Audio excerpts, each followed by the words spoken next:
Em pista o conjunto do número 19, Mariana Ternes Lennart e HGG Cristin, Sociedade Hípica de Jaraguá do Sul.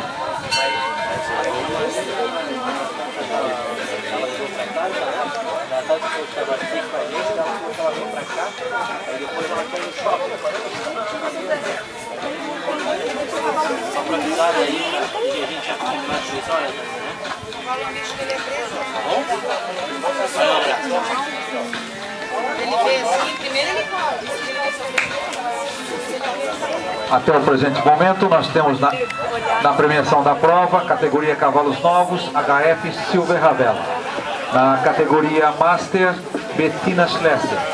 Na categoria Amador, Juliana Lindemann.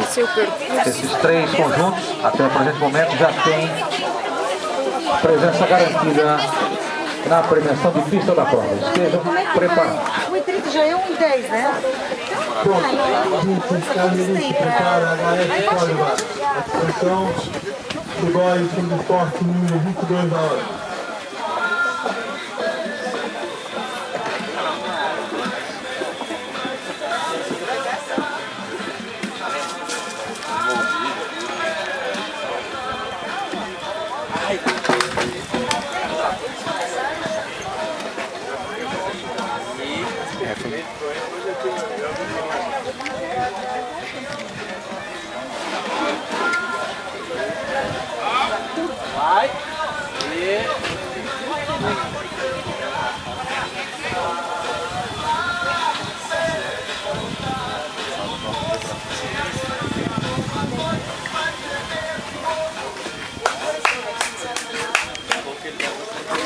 Aqui está o conjunto número 20, Francisco Luiz Viana e HF Carmelin, pelo Aras Fischer, categoria aberta.